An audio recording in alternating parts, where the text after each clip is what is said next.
Você já parou para pensar que mesmo no mundo de hoje, ainda existem lugares que quase ninguém viu, lugares escondidos no Google Earth, esquecidos pelo tempo que só aparecem se você tiver a curiosidade de olhar mais de perto as imagens de satélite? Pois foi exatamente isso que aconteceu com Josh. Quando ele decidiu ir até lá pessoalmente, o que encontrou foi muito mais do que pedras envelhecidas pelo tempo. Foi um pedaço vivo da história, esquecido no topo do mundo, cercado por mistérios, espinhos, correntezas e um silêncio que só as montanhas compreendem. Essa não foi só uma trilha, foi uma jornada no tempo. Uma aventura extrema guiada por imagens de satélite, onde cada passo revelava mais perguntas do que respostas. E agora eu te pergunto, quantas descobertas arqueológicas ainda estão escondidas nas sombras do nosso planeta, esperando apenas que alguém finalmente consiga encontrá-las? Um pequeno ponto fora do comum no meio de uma cadeia montanhosa remota na Espanha, escondida entre vales profundos e picos cortados pelo vento. Não houve um erro de imagem, não era sombra. Era uma estrutura claramente linear, quase perfeita demais para ser natural. Algo como um quadrado de pedra no cume de uma montanha onde teoricamente ninguém jamais pisou.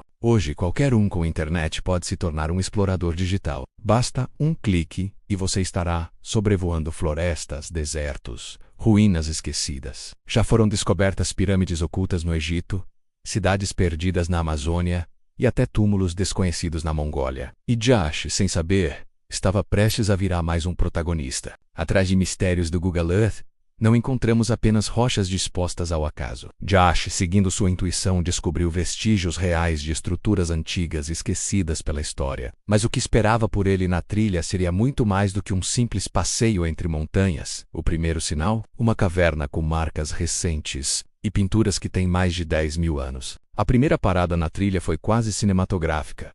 Uma caverna escondida atrás de um paredão de pedra. Na entrada, uma parede de pedra seca, como se alguém ou algo tivesse deixado uma passagem de acesso. Mas não era só isso. O odor ambiente sugere que pastores locais ainda usam o lugar como abrigo temporário para seus animais. Só que naquela mesma cordilheira, as paredes contavam outra história, uma muito mais antiga, apresentada através de pinturas rupestres em vermelho ocre, desbotadas pelo tempo, mas inconfundíveis. Caçadores e animais silvestres da época. Pinturas semelhantes na região estão datadas em mais de 10.000 anos, onde os primeiros humanos que viveram ali desenhavam suas histórias nas rochas. Enquanto animais pastavam lá fora, Josh estava diante das vozes do Neolítico. Dois mundos, milênios de diferença, ocupando o mesmo espaço. Em uma outra ruína na trilha, havia marcas de fogueira recentes. É nesse momento que a viagem deixa de ser apenas física. Você não está apenas caminhando por uma remota cadeia montanhosa. Está atravessando camadas de tempo. Essa caverna é um portal, por fora, pastoral, por dentro, pré-histórico. E não é um caso isolado. Essa região foi ocupada por celtas e romanos, visigodos e muçulmanos. Cada um deixou um rastro, e todos passaram por aqui. Mas o passado não estava só nas paredes. Em meio à vegetação espessa, ruínas escondidas sussurravam sobre uma divisão que marcou a Espanha por séculos. A fronteira entre muçulmanos e cristãos. O caminho estreitou, a trilha virou um fio entre penhascos cobertos por vegetações e raízes expostas. E então, sem aviso, o rio apareceu. Tinha-se uma noção da força da correnteza pelo barulho das águas. Nenhuma ponte, nenhuma alternativa, apenas pedras escorregadias e a coragem de atravessar. Josh levantou bem a mochila, segurou a câmera bem forte e entrou. A água estava muito gelada. A tensão começou a tomar conta.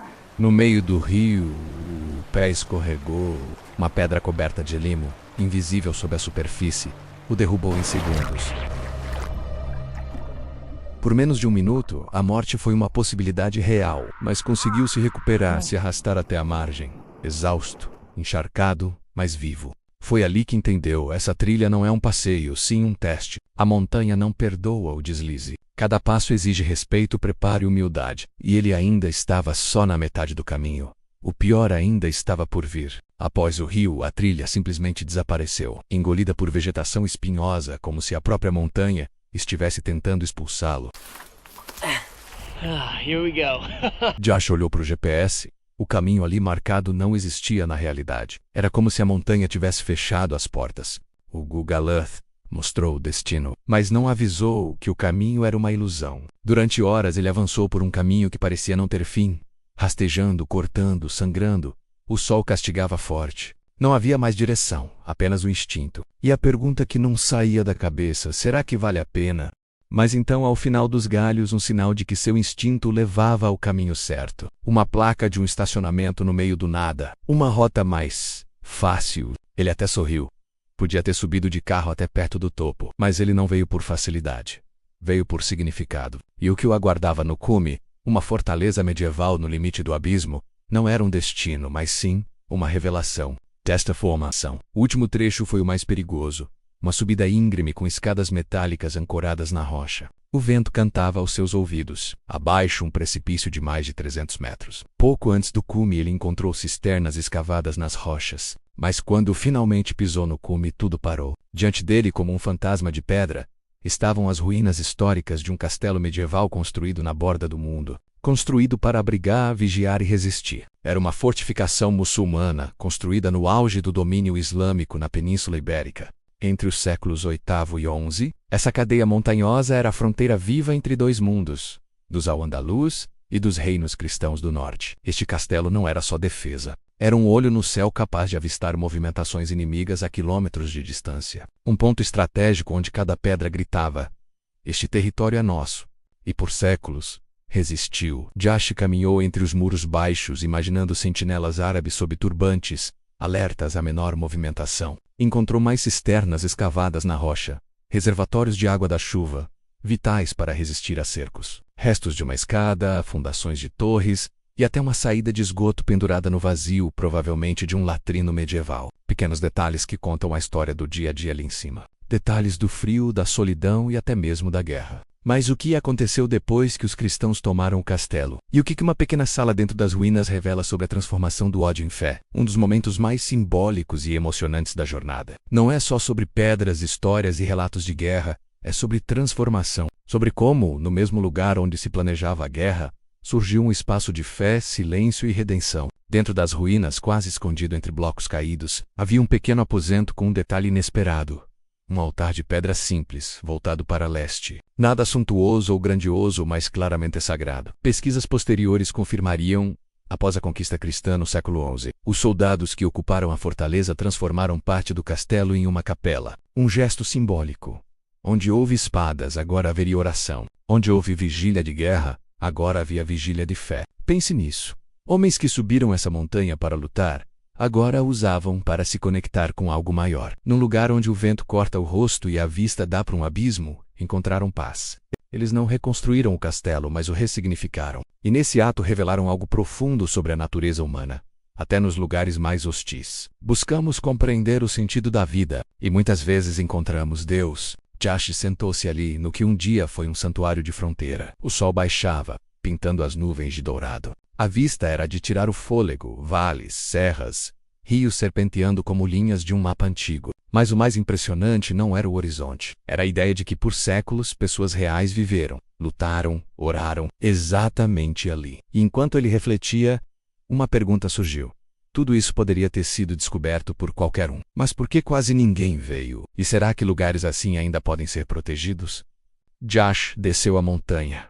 O corpo dolorido e a alma revigorada. Não foi fácil. Quase arrastado pelo rio, se perdeu na selva, enfrentou o vento e o medo, mas cada obstáculo valeu a pena. Uma vez que no topo, ele não encontrou só ruínas. Encontrou uma história viva de guerra, de fé, de resistência e de humanidade. Agora eu te pergunto, quantos lugares assim ainda existem por aí, esperando um olhar mais atento? Quantas estruturas antigas estão escondidas em montanhas, desertos ou florestas?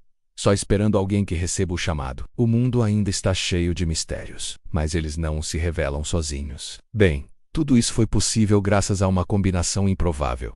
Tecnologia moderna e coragem antiga. O patrocinador do vídeo Insta3 entrou nessa jornada com ele. A câmera Insta3X5, com tecnologia 360 graus, capturou cada passo mesmo sendo uma expedição solo. Sem precisar de equipe, tripé ou horas de edição, ele registrou tudo com simplicidade e qualidade profissional. Se você quer documentar suas próprias aventuras sem complicação, dá uma olhada no Insta3, link na descrição. Se este vídeo te inspirou, se inscreva no canal, tem mais descobertas, trilhas impossíveis e histórias esquecidas por aí. E ative o sininho porque a próxima jornada pode começar com um novo ponto vermelho no Google Earth e terminar no coração da história.